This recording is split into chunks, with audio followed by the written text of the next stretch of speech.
and be as effective an airgun hunter as possible.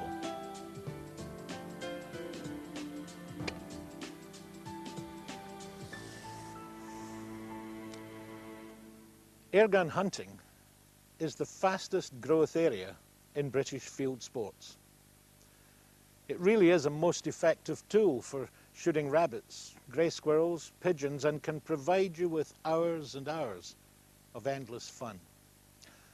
The purpose of this series of videos is to help you to be the most effective hunter you can be and to get the best out of your equipment.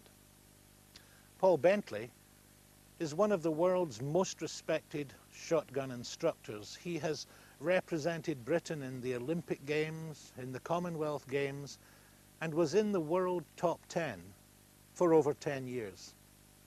Paul is also a very enthusiastic, indeed lifelong, airgun hunter. The gun shop can be a pretty confusing place for the first-time buyer. There's such an array of equipment to choose from, it can be very difficult to know where to start.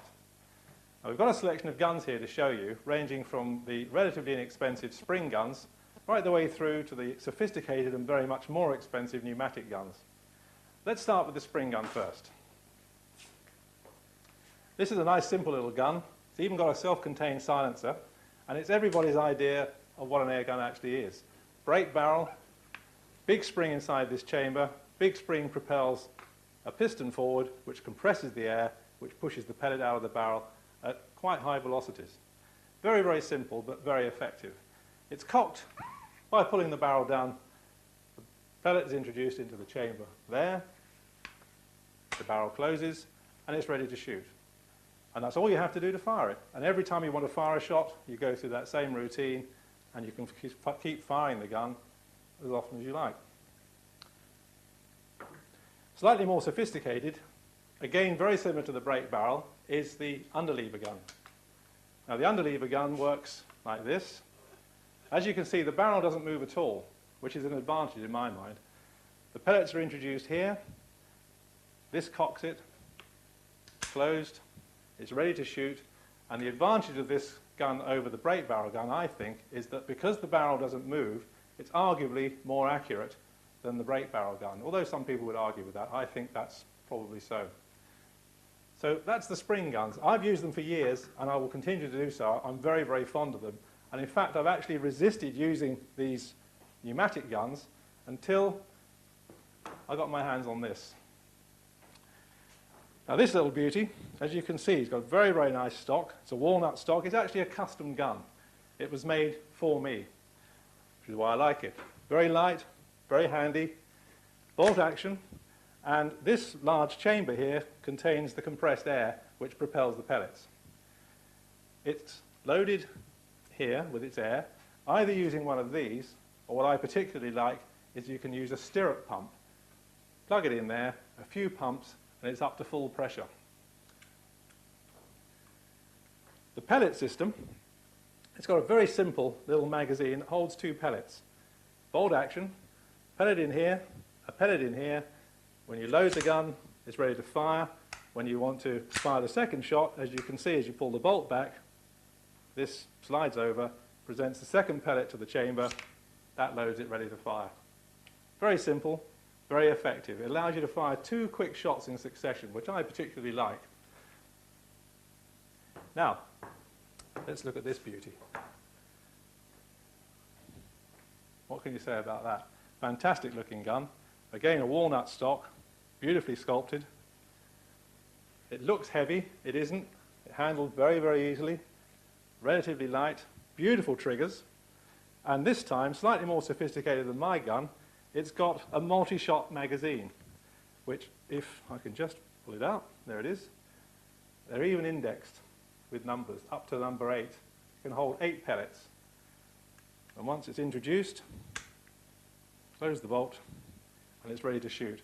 And you can just work the bolt 8 times, 8 shots. Very, very nice. And who could resist a machine like that? Fantastic. Now here, slightly weightier piece of kit, and this one's got a bipod.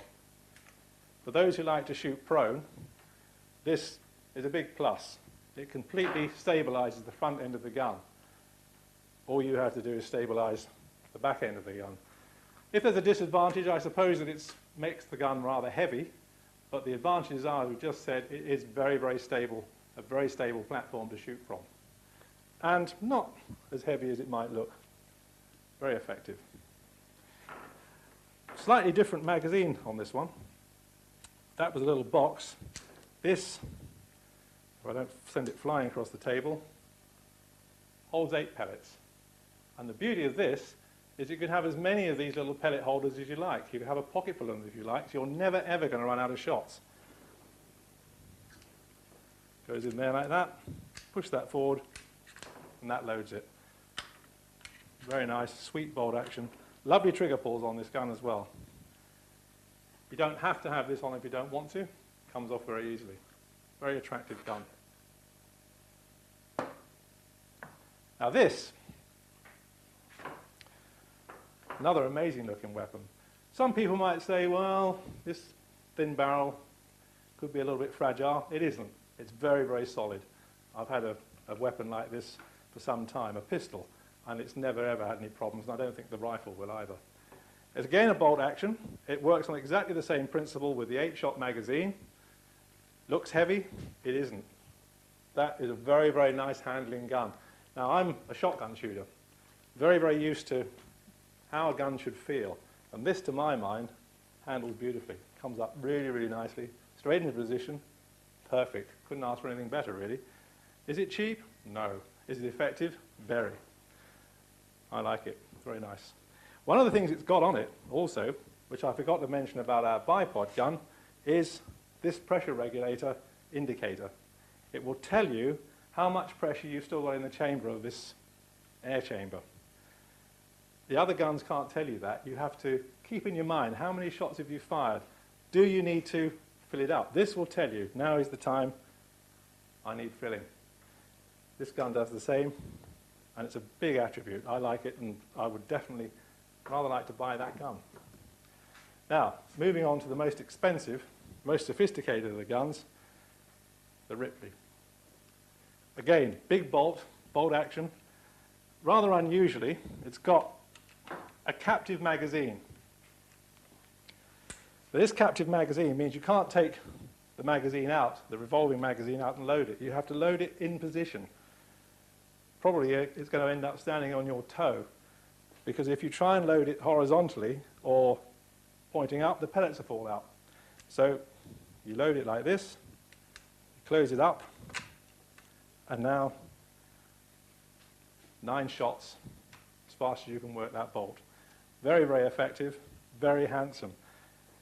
This is all custom stuff, but you pay for it. This is not an inexpensive gun. Again, as far as handling is concerned, it handles a lot nicer than it probably looks. Very sweet to mount. So, there we have it. The inexpensive spring guns, right the way through to the very expensive pneumatic guns.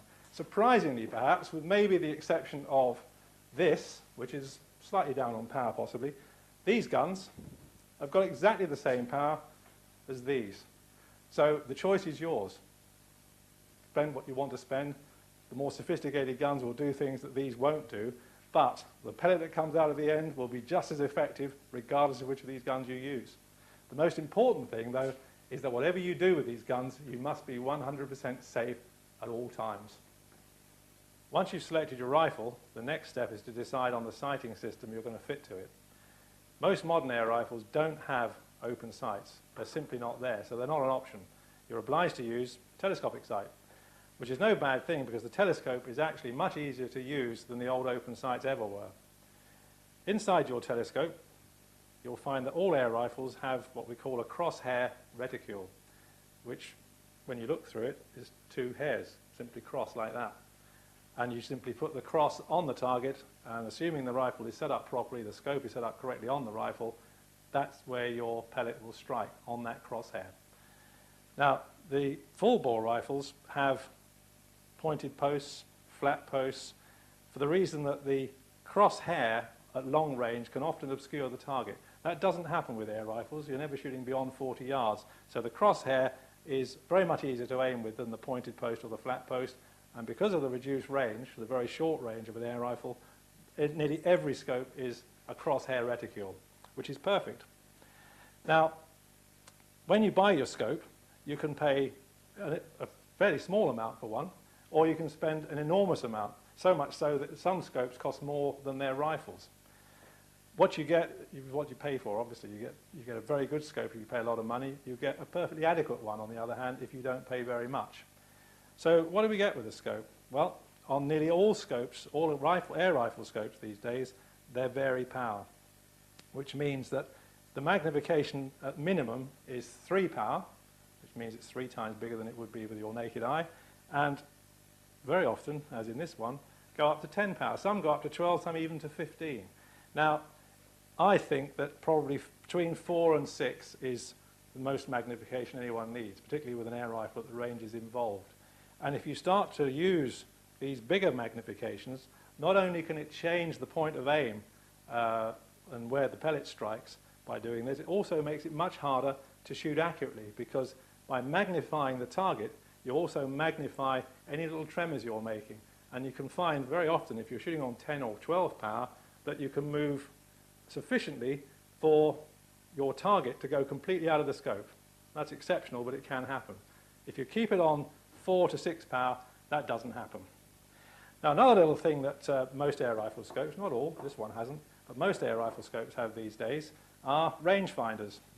And on this one, as you can see, it goes down from 10 yards, 20 yards, 15 yards, 20 yards, 30 yards, 50 yards. Assuming it's set up correctly for focus at this end, this, when you get the thing perfectly focused, will tell you the range of your target. Now, while you're doing this, of course, it may well have bounded off into the bushes, and perhaps it's an attribute not everyone will use. I use it, though. I rather like the feature. Setting this end up is very important because it focuses the whole scope. Now, a lot of people, a lot of manufacturers don't actually make much play of this, but it's very, very important. When you set the scope up, the first thing you need to do is to adjust the focus by twisting this of the reticule itself. And that's done quite simply by holding the scope up to the light, looking through. If that reticule, which it probably won't be, isn't absolutely crystal clear as you look through, adjust this until it becomes absolutely sharply focused, crystally clear focused. When that happens, then you know you've got your scope set up perfectly in focus. Don't look at a target with it. That'll distract you. Hold it up to the light and do it like that. Once you've got that in focus, then everything else follows from that. The setting up, the range finding, and actually adjusting the direction. Now, most modern rifles, as I say, are set up with scopes in mind. So they're set up very accurately, and providing you set the scope on its mounts properly, carefully tightening it down not to distort the tube, the scope won't be pointing too far away from where you hope the pellets will strike. If it is, and it won't be very far, but if it is off key, which it probably will be offline, these little adjusting turrets will bring the point of aim right back to where you want it to be. This one here adjusts the direction, the elevation rather, up, down. This one adjusts the direction. So if you fire your rifle with your nice new scope, and you find, having shot your 4 or 5 pellet group, that it's, say, 3 or 4 inches to the right and maybe 2 or 3 inches high, the first thing you should do is adjust the direction by turning this until it's shooting exactly straight with your point of aim. Once it's done that, then you can adjust here to bring the reticule up or down so that the pellets are striking exactly where you want them to, which will be your point of aim. Now, an interesting little feature is that these clicks, every one of those represents a 1/4 inch movement at 100 yards. Now, you won't be using your scope at 100 yards with your air rifle. You'll be using it at probably 30 yards. So I'll let you work out for yourself what that means. But it's very simple, that way or that way, and eventually you'll bring it onto line. Once it's set, don't play with it. Don't adjust it according to the range. If you set it up for 30 yards, don't, whatever you do, twist the thing up for shooting at 40 yards or twist it down for shooting at 30 yards. Just make the adjustment in your mind. You will know from shooting your rifle at 30 yards that it's going to shoot bang on point of aim. If you drop back to 40 yards, you may well find the pellets dropped 1 inch, maybe 2 inches. Well, if you take what you estimate to be a 40-yard shot, just shoot that a little bit higher. But whatever you do, don't tinker with these. Once it's set, leave it. Now, the object lens decides on the light gathering powers of the scope. This is the object lens, this big bit here. This one is slightly smaller, and because it's smaller, its light gathering powers are probably less, not always, but probably less than this one. The bigger they are, the later you can shoot according to the daylight. This one is a very large one, and I've got this very type of scope on one of my rifles, and I can shoot it in well into the dusk and still see perfectly well enough to take a well-judged shot. That's an advantage. One of the disadvantages with it, though, is that that big object lens has to sit above the barrel. It can't sit on the barrel, obviously, which means it has to be mounted quite high. The center of the scope is mounted quite high above the barrel. Now, unless the stock, as this one is set up to compensate for that, you can find that you're having to hold your head off the gun like this in order to shoot it, which is a disadvantage because you're not going to shoot very steadily. So that's a point to take into consideration when you're selecting your scope. Big object lens, you see very nicely in the dark, but there is that slight problem. So make sure your rifle suits that type of scope before you select it. For the man who has everything, you have this incredible piece of kit, the night vision scope. It fits to the rifle exactly the same way as an ordinary telescopic sight. The only difference is it can be used in total darkness. Hold it up here, it looks like you're looking through a green filter. But you can go and shoot your rabbits in the dark. You can even use this machine during daylight by leaving the lens cap on and viewing through this little pinhole thing here. It switches on and off here, like that. You can do that to shoot it at night. It's very expensive, very effective, does away with all those big searchlights that you need if you're going to shoot in the dark, and, well, it would make a very nice Christmas present for a lucky man.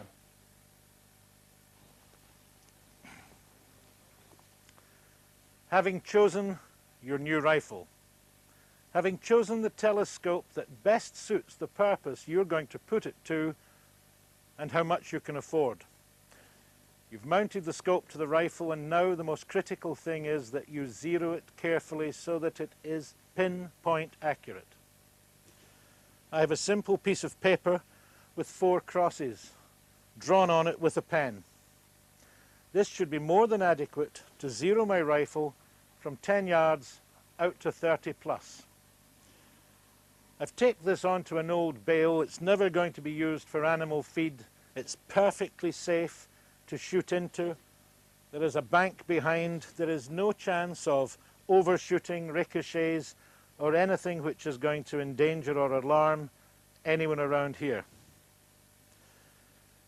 I'm going to concentrate in the first instance on this target. And let's see how quickly I can zero this rifle.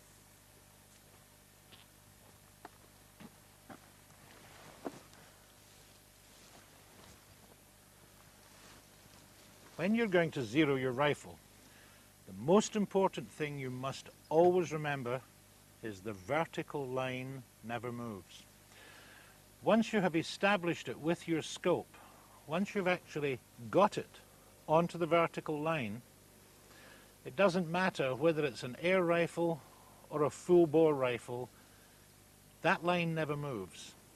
It's the horizontal line that alters whether it's, in this case, at a carefully measured 10 yards, or indeed if it was at 100 yards with a full bore rifle. I am therefore only interested in finding the vertical line with this rifle. The cross on it is just to give me a guide with the reticules in the scope. So let's see where it goes.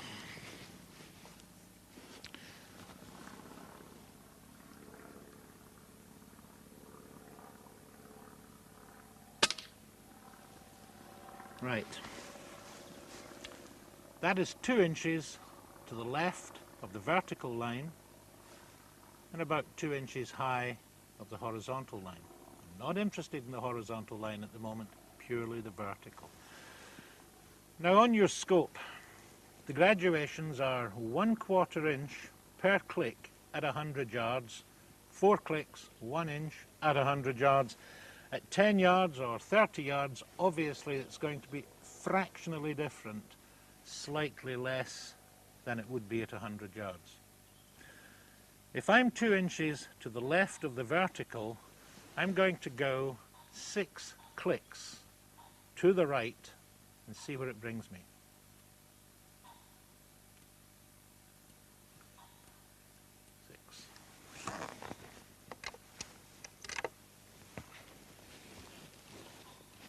Nice and steady on your rest. Nice and steady. Finger off the trigger. And gently squeeze that trigger, breathing right. Nearly there.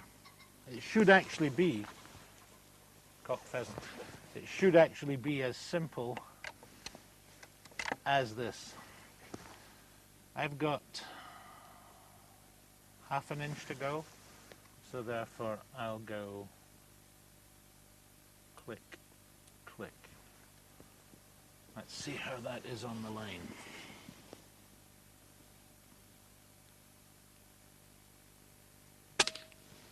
That's him on the line.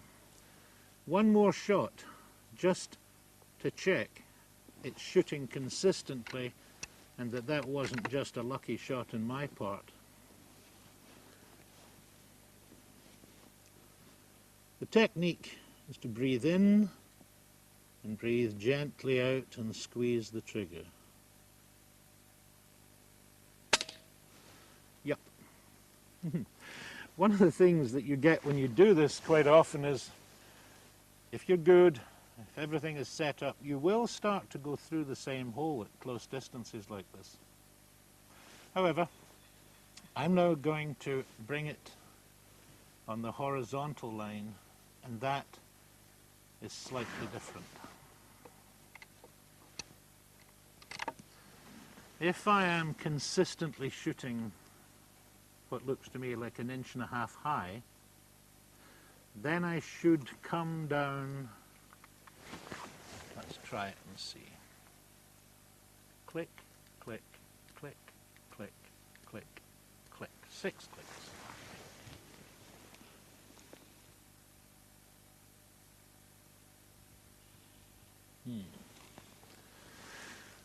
Get your breathing right.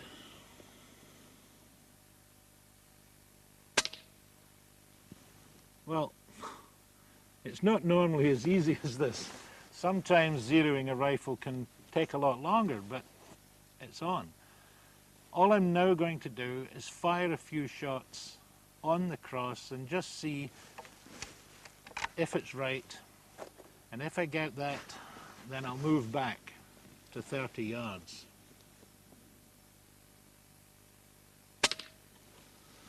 Yep.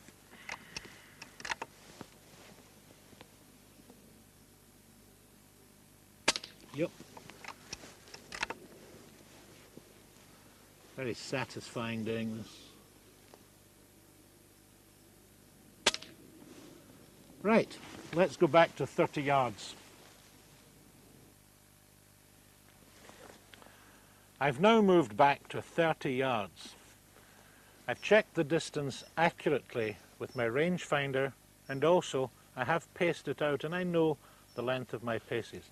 But I've checked it with my rangefinder and I'm accurately at 30 yards. What I'm now going to do is check the zeroing and make any alterations I need to make at this distance.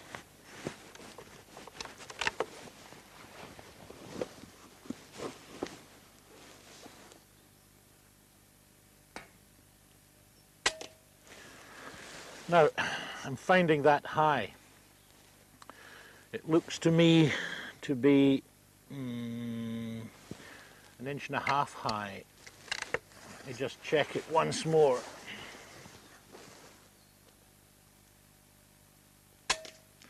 No, it's 1 inch high. The vertical is still correct. As I told you, it never alters. But I'm about 1 inch high, so what I'm going to do is I'm going to take it down, click, click, click, click. 4 clicks, and see how that works. One particularly important thing you must always remember when you're fitting your scope is what's called eye relief. The distance your scope is from your eye when you comfortably come down and you see it perfectly clearly. If you're too far away, the hole is small, and if you get right in close like this, the hole is small. What you really want to do is, having focused it nice and carefully, to move the scope backwards and forwards until when it comes up to your eye comfortably, it's perfectly clear, exactly as the manufacturer would have wanted you to see his scope. So let's see how I'm on the button now.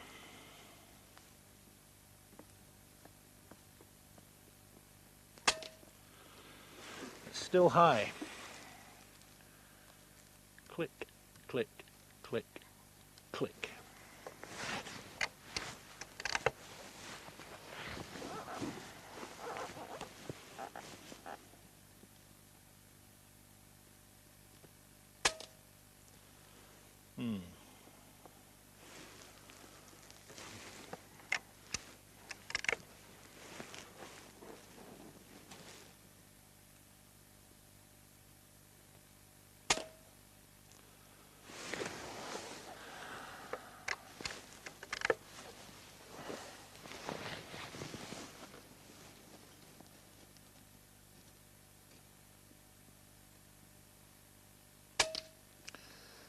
Yeah, that's reasonable. Okay, I'll try one more.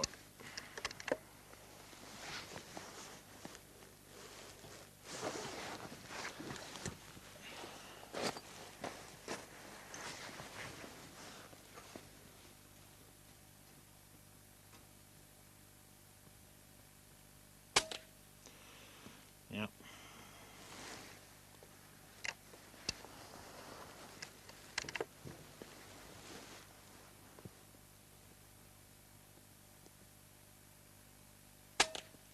Yeah, 30 yards, it's now, I've just got to make a slight adjustment.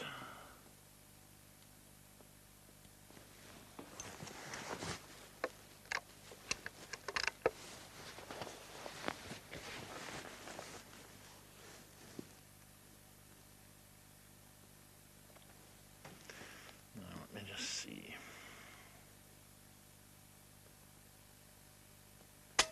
Yeah, that's it pretty well, spot on at 30 yards.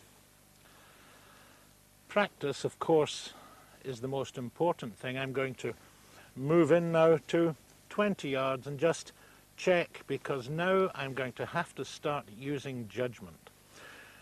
By familiarity, I know that it was on spot at 10 yards, it's now spot at 30 yards, and the familiarity of knowing how to raise and lower the rifle and judge distances is going to give me the sort of total confidence that you must have in your telescope and in your rifle and in your ability how to use it and shoot with pinpoint accuracy. Let's try again.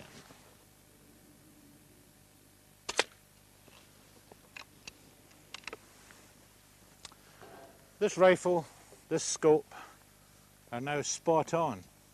I have the confidence of knowing that I can